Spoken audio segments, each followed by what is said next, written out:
Shiva Experience Program. I am Dr. Nilima Chitkopekar, an Associate Professor of the Jesus and Mary College History Department in Delhi University. I have now been researching, reading, writing, loving, cherishing Shiva for the last 30 years and more. And the outcome of that has been several books. But before that, I have this whole trajectory of going through college, doing a history honors in Delhi University, doing an MA, again in history, and then doing a PhD. And my topic was on Shiva. It created a little bit of a furor in Delhi University when I told the history department that I would like to work on a god. It was not a common thing to do at that point of time in the 80s. But I said, I want to do a full PhD on Shiva. I was so intrigued by Shiva. There were so many questions that I wanted to have answered. And I knew that I would have to do this in a lonely manner by myself. So that's what I did. I did a PhD on Shiva. When you're doing a PhD, you normally have to do a micro study. So I was asked to choose a specific period chronologically, a specific period. And so I chose 550 to 1200 CE, that is AD, and a specific region within India. Being born in Madhya Pradesh, and also intrigued by it because less work was done on Madhya Pradesh, I decided to choose the state of Madhya Pradesh, which is completely in the central part of India, divides the north and south. So I said, okay, I will do the evolution and development of Shiva in Madhya Pradesh. So not just Shiva, take up Shivaism. And there again, it's some people like to say Shaivism, but I prefer to use the word Shivaism. Very earlier scholar from Europe said, Jan Gonda, his name is Jan Gonda, and he said that we should not say Shaivism, we should say Shivaism, just like we say Buddhism. That is the religion and the rituals and the worship of Shiva, not Shaivites, so not Shaivism. So I worked on development of Shivaism. And when I was working on the development of Shivaism, I had to go through at least about, let's say, 28 Purans. They're old text, mainly in English translation, now and then in Sanskrit, whatever I could follow. I had to go through about 300 inscriptions. There were so many inscriptions in this period between 6th century to 12th century. Go through all those inscriptions and see what is being said in those inscriptions. I had to look at so much of sculpture all over Madhya Pradesh, which were dealing with Shiva. And not just Shiva, because Shiva has this entire entourage. In fact, that was the name of my first book, Shiva and his entourage, because he has this whole group of people who follow him. There's Parvati, his family, his wife, his two sons, and these goblins, and the Chaucer yoginis, and demigods, gods, godlings, demons, even demons, everybody, entourage, part of Shiva's big family, so to say, all under his umbrella. So I studied all of them in Madhya Pradesh, and I gave in this thesis, which was well received. In fact, a book came out of the thesis, which was quite astonishing that I did not have to make any change in that book. Normally a PhD is a little dry, and so the publishers will say, you need to change this, you need to make it reader friendly. But I didn't have to do that, and my book came out, Encountering Shivaism, which was my first book, and that was way back in '98. It gave me a lot of happiness because it became compulsory reading for students of MA in Delhi University and BA as well. And it took me to different places because I got invited to different universities in America. And when I was in those universities and I would talk about Shiva, it was completely amazing to me that they would be so enchanted by Shiva. And this was very, very heartening for me because it's so nice to know that something that you have been fascinated by, you yourself have been fascinated by, something that you've researched, it's so nice to know that you can share it with different people. And when I would talk at those universities, Kane University in New Jersey, Kalamazoo in Michigan, Western Michigan University, these are some of the universities I went on my first lecture tour when my book came out. And I found that I would talk about Shiva and they would never want me to stop. So the attention span, they would say things like, our students only have an attention span of 20 minutes. Don't go beyond that. And I said 20 minutes, a piece of cake, because our college in here, even in Delhi University, we have to speak for a minimum 55 minutes per period. So I said 20 minutes is a piece of cake, and I said, okay, I took out the salient points which I thought they'd be interested in. But I was younger then, and I didn't take any care. I didn't heed the time. I didn't see anyone getting restless. I didn't see anyone wanting to leave. So the 20 minutes became half an hour became 1 hour, 1 hour became 2 hours. And it was stunning that they were so fascinated, because it wasn't just students. It wasn't just academics. It wasn't just professors. It was a community college in New Jersey, so there were people from all walks of life. I could see very elderly American couples sitting over there in the front seats. I could see some people who had come with their little children. I could see scholars. I could see professors. They were all completely enchanted by the stories around Shiva. It was so much so that the head of department slipped in a letter in my door and said, "We are offering you a job. Do you want to join us in the history department?"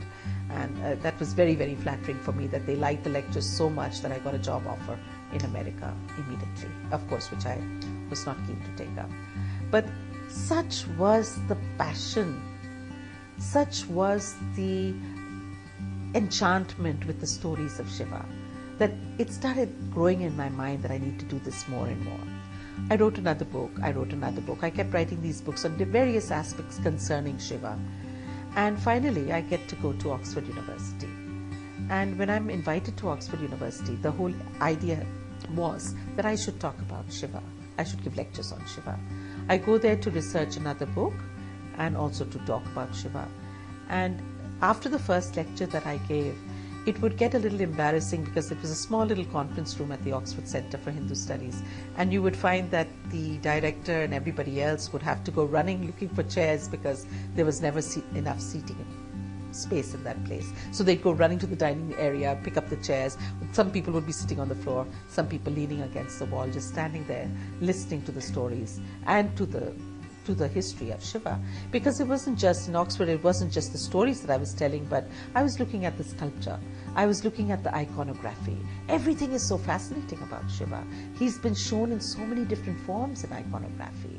I mean, whether it's the Nataraj, whether it's the Bhikshatan Murti when he's begging, whether it's the Kalyana Sundar Murti when he is getting married to Shiva, to Parvati, whether it is, his Ugra form as Bhairav. There are so many different ways. The Dakshina Murti, when he's imparting knowledge, when he's the great guru. There are so many ways that Shiva has been depicted. So there were full lectures when I would talk just about the iconography. And what relevance did that iconography have to the society which produced it? So when Shiva is shown with Parvati, that means marriage is becoming very important. It is important to show a great deity like Shiva getting married.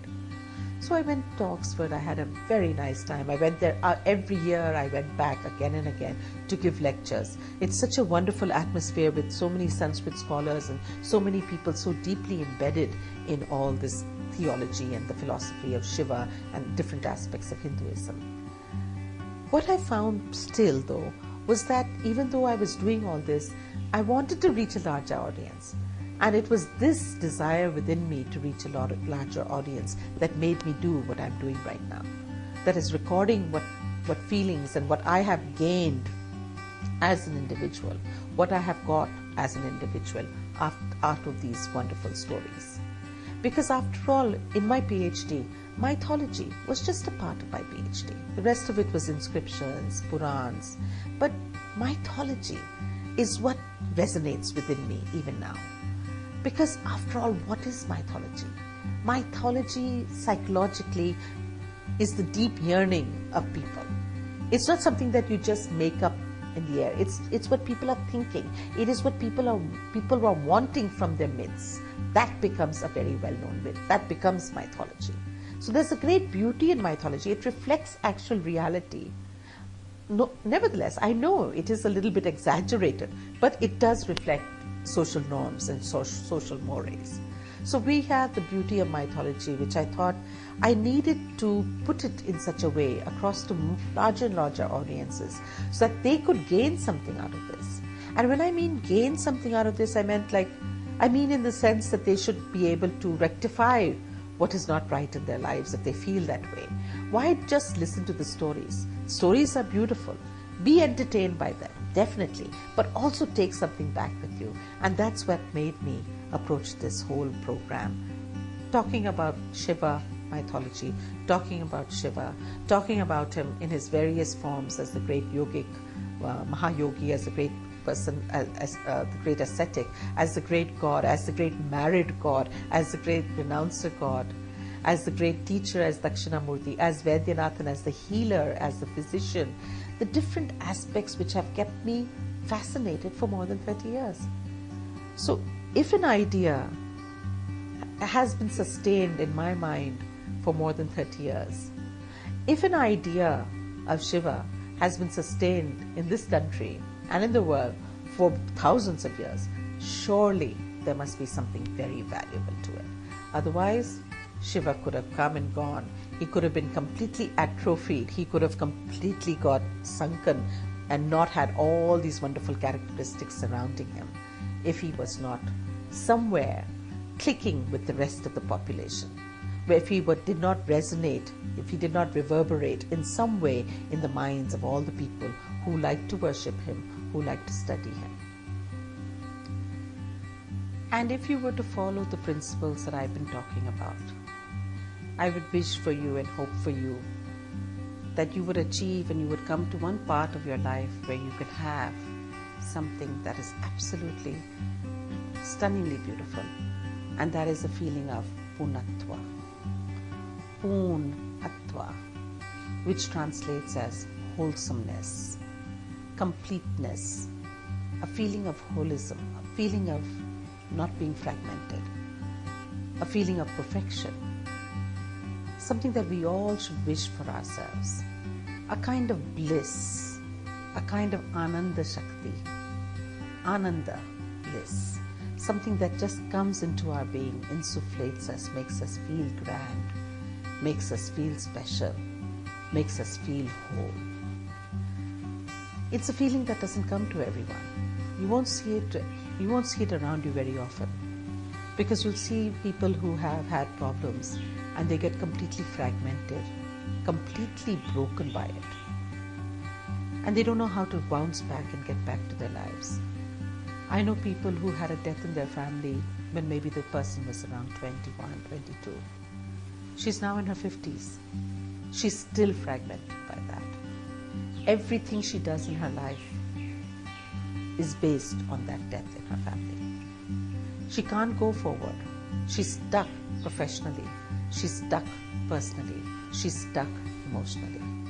I'm talking about those kind of people who are fragmented, how much they can benefit from a feeling of Purnatva, which will make them feel whole again, will not make them feel broken anymore.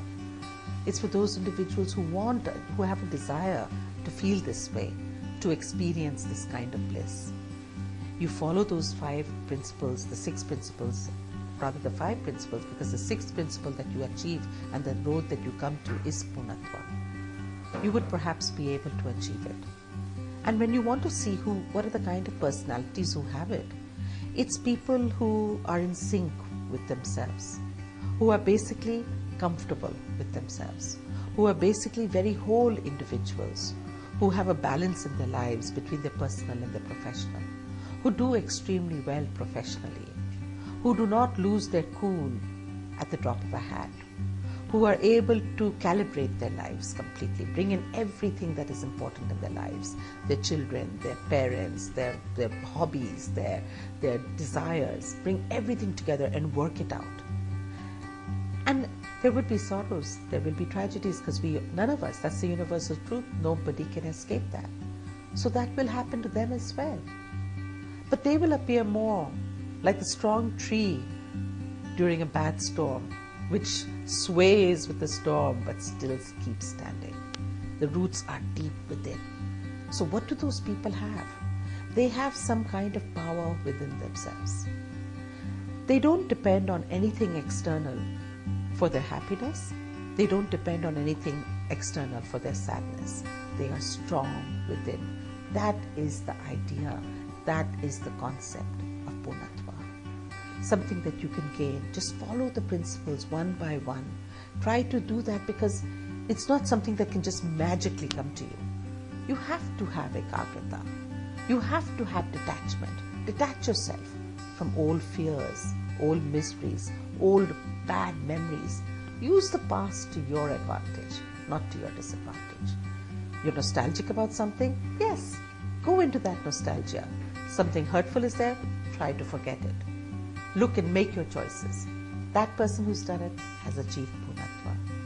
Bring some sayam, bring some balance into your life. Invest and look into your relationships and try to improve those relationships. You will definitely be able to achieve Purnatva. When I was trying to look around in my own life for Purnatva, I tried to do all the 5 things that I talked about before this. One by one. Something had to be done when I was a teenager. Something had to be done when I got married and I had a child. Something had to be done later on when my child became a teenager. There are different phases of your life that I took them up. And I said, yes, this works for me. You don't have to wait for different phases. You have all 5 principles there in front of you. I have experienced them and I know that they do work, and I'm therefore putting them forward to you.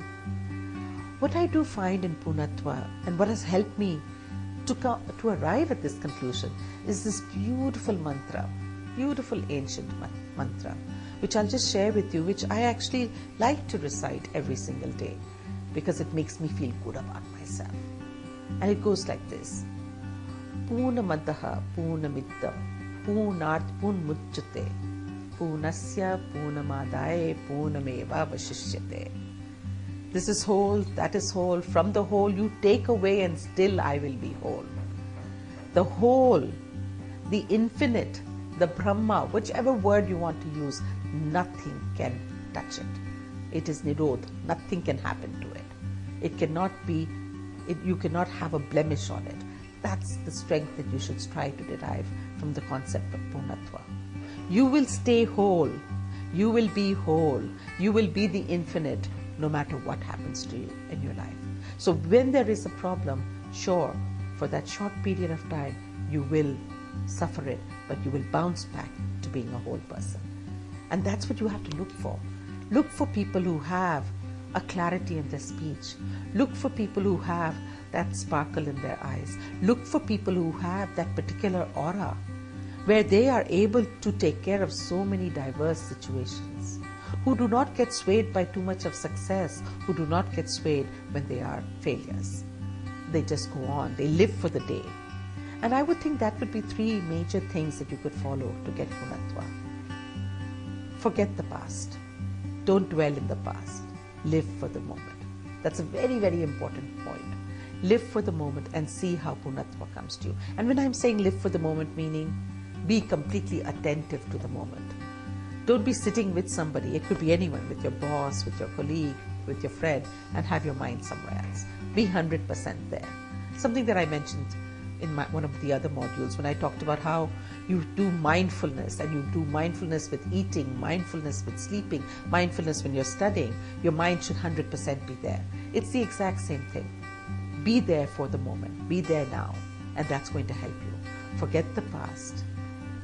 Forget the past. Try to forget it. Use the past only to your advantage.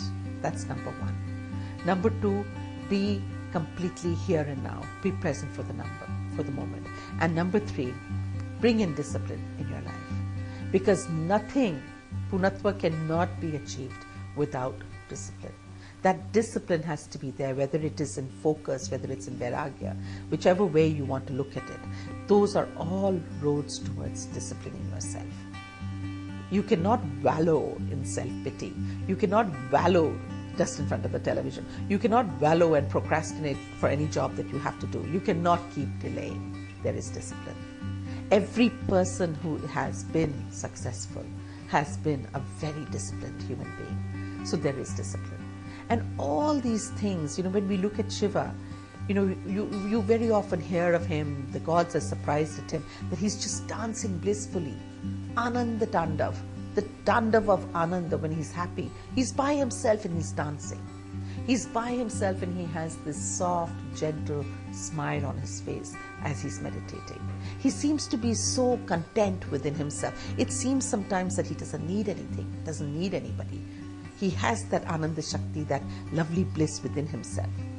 So that is something that we should move towards and try to gain that. He doesn't need fancy robes. He doesn't need great pucks. He doesn't need anything, great rituals. They say that about Shiva, that he's called Bholenath. He's the god who you just have to pour a little bit of water on his shrine and that's enough. You don't need to go into great details where his rituals are concerned. He's satisfied and content with the least amount. That is Shiva, because he has so much contentment within himself. And you'll see that with people. The most happiest person is that one who is content with very little in their lives, because all the contentment is coming from within. So this kind of Purnatva shines through because it permeates a person's very being, and it shines through in all the magnetic space around that person. You can actually feel it when you meet a person who has that Purnatva. They do it in different ways. Some people might just do the jap and say Om Namaha Shiva, the Panchakshari. They'll just use that very well-known mantra of Shiva and repeat it 108 times and get focused and feel ekagrata and feel the Shakti within them. Some people might like to recite Purnamadaha the way I told you a little while ago. Some people might just feel like doing very difficult asanas and focusing on their own energy. There are different ways that people need to go through it, but it has to be done in a disciplined manner. And you have to decide today that this is what I want for my life. And once you get it, perhaps someday you will be able to feel the bliss that I have felt for many, many years. And the bliss for me, it translates in two different ways. One is Sayuja, a lovely feeling of being one with Shiva. Just feeling one with the universal spirit. If you want to say Shiva, say Shiva. Or otherwise, one with the universal spirit, Sayuja. That's how you ultimately will feel. And there's a beautiful mantra there also. Chidananda Rupa Shivoham Shivoham. That is, Chidananda. In your consciousness, you feel a beautiful bliss. Shivoham Shivoham. I am Shiva. I am Shiva. Feel that power. Feel that autonomy. Feel that closeness to the universal spirit. Your entire life will get transformed. You will be different in your workspace. You will have different kinds of relationships. You will be very easygoing. You will be able to give up what you need to give up, and you will be able to enhance those qualities that need to be enhanced. That is the power of Purnatva. After all, they have the saying in English, follow your own bliss. Follow your own bliss. Important. Your own. You have it within you. You don't have to get it from anywhere else. You just need to follow a certain pattern of thinking and certain things you need to bring into your life. And I hope very much with this program, I've been able to help you achieve